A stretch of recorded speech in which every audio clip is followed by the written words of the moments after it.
right, here we go. Jazz piano skills, weekly recap. And as you might notice, I'm not in my office at the Dallas School of Music. This is a first for me. I'm doing a recap. I've been visiting out of town the last week, visiting my son in Nashville, Tennessee, who plays collegiate baseball, and then visiting my other son in Danville, Kentucky, who also plays collegiate baseball. So it's been fun catching up with the two of them and then watching them play baseball as well. So it's been a fantastic trip. But I'm here have a few minutes in the hotel room, enjoying a cup of coffee, and thought, what the heck, need to get that weekly recap out. So here we go. All right, we've been studying Tangerine this month, 1941 standard. And 2 weeks ago, we did our harmonic analysis, where we actually explored the form of the tune. We looked at the chord changes found within the tune, harmonic function, common harmonic movement. Of course, we explored voicings, traditional block voicings, as well as traditional shell voicings, left-hand shell voicings, and contemporary left-hand shell voicings, as well as our two-handed structures. So we always cover all that in our harmonic analysis. This past week, we did our melodic analysis, where we transcribed the melody using, to the best of our ability, using our ears.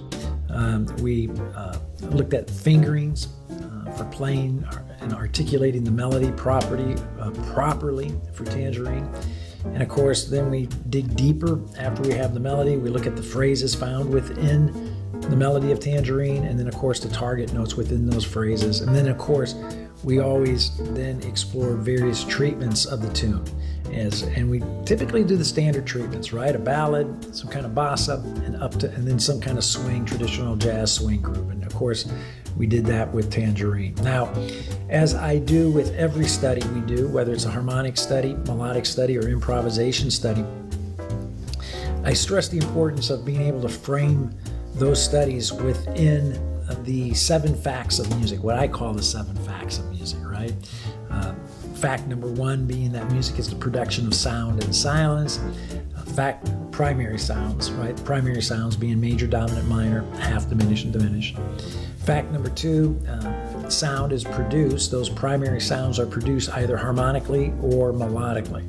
Fact number 3, when produced harmonically, we're playing chords, voicings.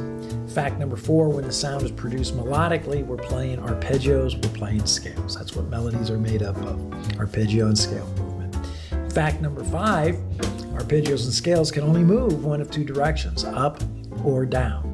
And then fact number 6, we decorate our arpeggios and scales. We camouflage our arpeggios and scales with notes that fall outside the harmony or tension tones, or what's commonly referred to as chromaticism.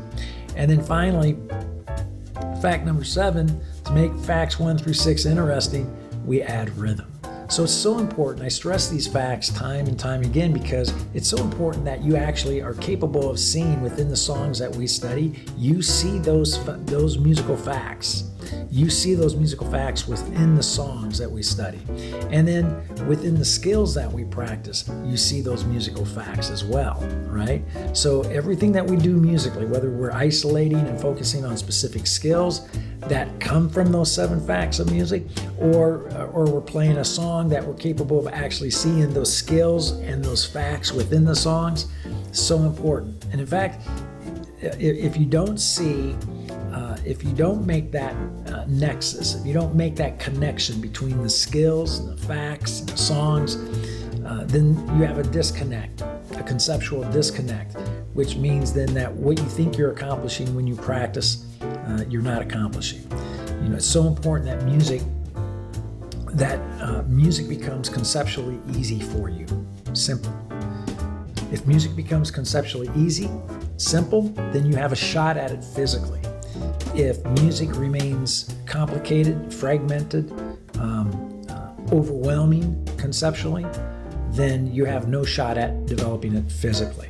So what the 7 facts of music do for us is help simplify our thinking, our understanding of music, that we have a simple way of looking at the architectural structure of music that allows us to practice the essential skills that are illuminated by those facts, and then it also allows us to dissect or study songs in such a way, harmonically, melodically, and improvisationally, that actually validate those 7 facts. So again, we started last week with the podcast. I presented those 7 facts. I will continue to do so with the hope that you've heard them so many times that you can recite them over and over and over again on demand, right?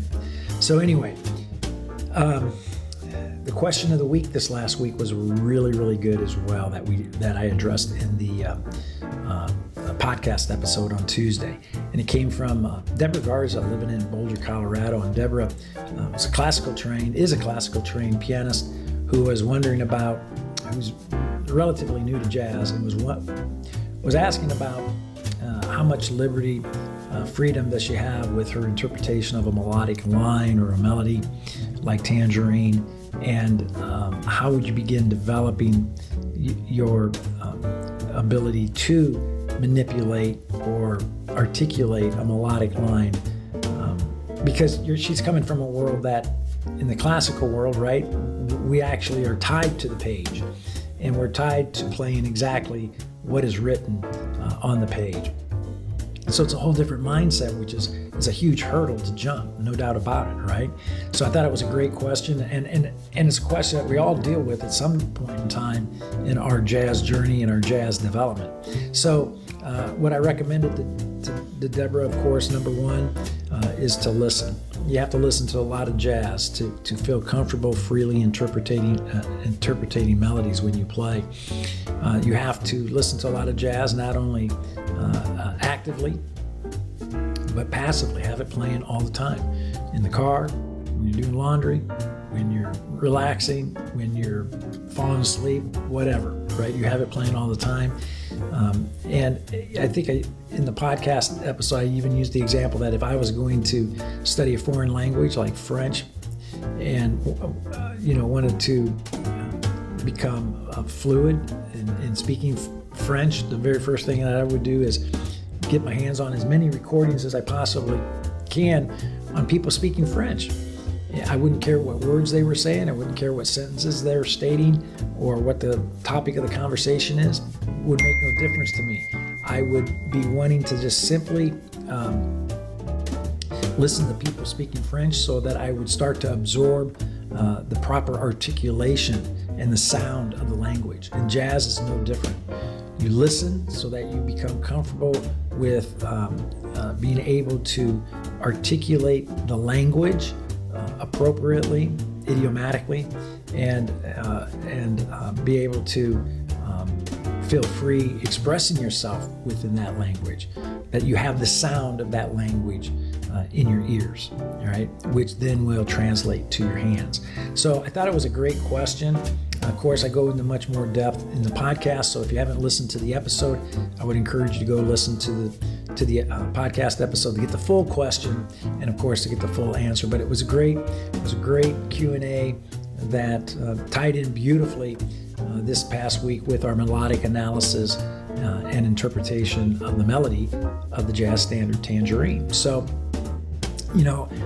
along those exact same lines, I always present a little outline every podcast episode too, with the melodic learning process, always starting with 1, listening, and then 2, the harmonic analysis, melodic analysis, improvisation. This tune learning process is what I should call it, right? The tune learning process: listening, harmonic analysis, melodic analysis, improvisation. The process that we utilize every single month when we start our study of a tune.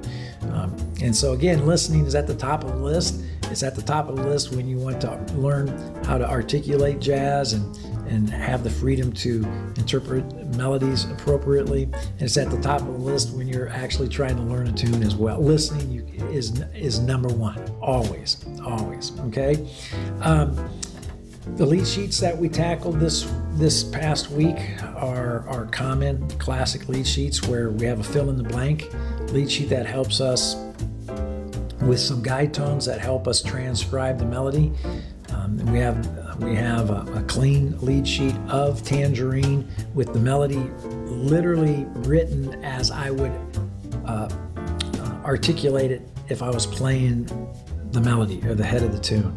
Not a lead sheet, not a fake book representation of the melody, but literally a melody as how I would be singing it internally or playing that melody if I were on a gig playing it, right? So it's articulated or written in such a way that communicates the jazz articulation of that melody, okay? Then there's a lead sheet with the fingerings, suggested fingerings. We looked at another lead sheet that outlines the melodic phrases, and then another lead sheet with the target notes within those phrases. And then, of course, we have our lead sheets that take the melody and apply our block voicings, our shell voicings from last week, our harmonic analysis that we discovered when we did that study. So it's a lot to digest, I know, in 1 week, but we do the best that we can every single week. Even if we only get one section of the tune or one line of the tune, or you know what, even one measure of the tune, it's called growth. No matter how much we get done, it's called growth, and it's so important. Our presentation of the melody, like I mentioned earlier, that we always play the tune using 3 different standard treatments: a ballad, a bossa, and swing. We did that with Tangerine. Nice slow tempo of 60 for our ballad. Our contemporary bossa groove was at 120, and then our traditional swing groove was at 160. So a wide range of tempos to explore. And those tempos and those grooves are the prerequisite to improvisation, no doubt about it. Our ability to be able to play various grooves, to play a tune using various grooves and various tempos, to force us to actually modify or present that melody in such a way that stylistically fits that groove and that tempo, that's a big step. And I wouldn't even think about improvising until I was comfortable doing that with a tune. I would explore playing various grooves, various tempos a lot before I would even think about trying to improvise, which we will do in 2 weeks. So it was a busy week, no doubt about it. And this week, upcoming week, we're going to have have an interview that I am releasing tomorrow with tomorrow's podcast episode, which actually gives us another week of harmonic study and melodic study on Tangerine before we dive into a improvisation study next week. So enjoy the interview and then enjoy the additional week to focus on cleaning up any harmonic skills that you're working on, as well as melodic skills that you're working on. So, all right.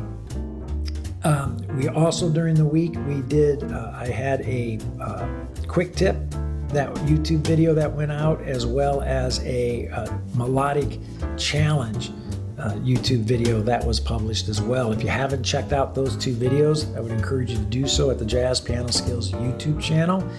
Both of those, the quick tip as well as the melodic challenge, tie in nicely to our melodic development that we've been focusing on this week with Tangerine. So be sure to check out both of those videos.